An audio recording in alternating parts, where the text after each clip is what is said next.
So here are the characteristics of an asset heavy and an asset light business or winery. The biggest one probably is the first bullet point on each one of these, and that for an asset heavy business, you're really looking at a portfolio of assets. And when I mean a portfolio, I mean that you're looking at inventory, tangible assets, and intangible assets. Whereas asset light is more on the intangible assets because you decided to invest in building those intangible assets of brand. And that brand, like I said, goes into that inventory and creating a portfolio of brands that you can leverage your fixed expenses on in terms of selling and so forth. But you've decided to effectively pay someone else for the return on their own assets. So if you're going to, open up a custom crush facility like Brad had talked about, you want a return on that investment of that asset, and that return really comes in the form of marked up pricing for people who don't own that asset. An asset light business is also an easier one to start because it requires less of a personal investment, and you can get it started. Quickly. I started a winery with a good friend of mine that I worked with. Called Three Rights Left, and we bought a ton of grapes from Sassoon, which is over on the other side of the Vaca Mountains from Napa, and we sold a Charbonneau for 2 years. And we went to a facility at Judd's Hill, which is on Silverado Trail in Napa, that had this micro crush program, effectively charged by the barrel. And they did the winemaking, the crushing, pretty much everything, bottling. It was all taken care of. We just had to identify the label and then sell the wine. And we did it for 2 years, and it was a lot of fun. We were able to share that experience with some of our wine clients that we understand their business because we've created one. So it was fun to do. But Brad, do you want to? You can essentially operate as a winery, but not have a winery. Exactly. You're effectively a marketing company that is, and you're subcontracting the product out to someone else. And so that's where that the winery numbers have. I think we're starting a poll with regard to size premium on cost of equity estimates. So we're digging into a little bit more on the cost of capital here, but those smaller wineries obviously have a little bit more risk than bigger ones because we were only focused on one varietal, one brand, and someone like Constellation or Trinchero family that owns Sutter Home has a portfolio of not only wine but other craft beverage products that they leverage across their customer base.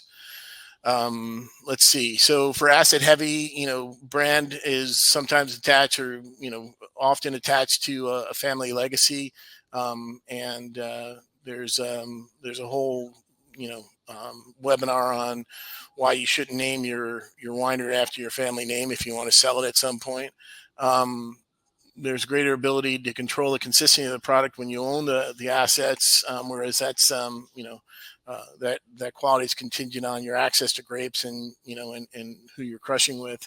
The ability to increase your revenue streams through utilization of excess capacity is pretty strong, but that may include going out and buying grapes because you don't necessarily have the flexibility of increasing your quantity of wine if you're constrained to the grapes that you're growing on your estate.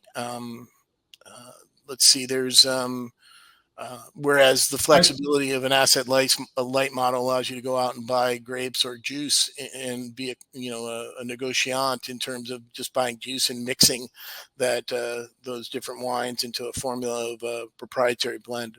I'm sorry, Brad. Go ahead. No. Maybe this comment falls under the asset heavy, but what I see is quite often the initial contact is, oh, would you appraise this winery?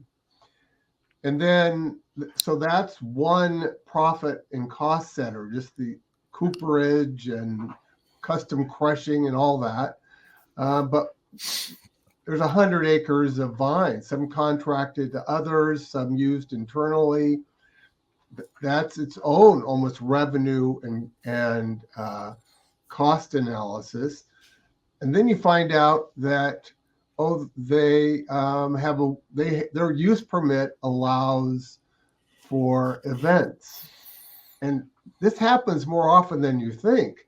And they host 20 to 30 weddings and retirement parties of 50 to 100 people, and it becomes a significant component in their revenue stream. So, but that's also dependent on their license, right? And their license.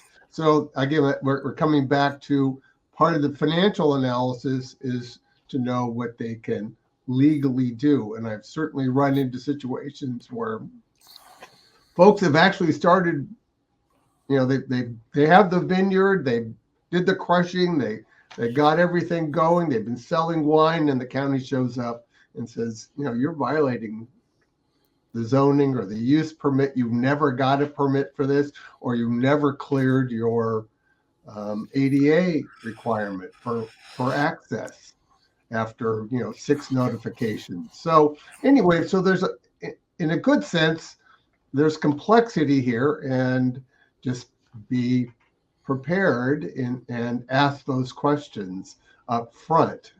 What is the scope of your operation, and how many different components does it have? Yeah. And so we'll talk a little bit more about the characteristics when we go through the detail of the financial statements. But this is a good list to have in terms of how they're separate. One of the bigger ones at some point in time when you're selling the business is ownership structure, because an ownership structure in an asset heavy winery may be it may be family owned and it's trying to minimize taxes, and so it's running expenses through that you need to add back at some point if you're going to sell the business to show how profitable it can be if a third party that's not currently owning it were to own the business. So those are issues that you need to deal with in assessing value as well as valuing a business.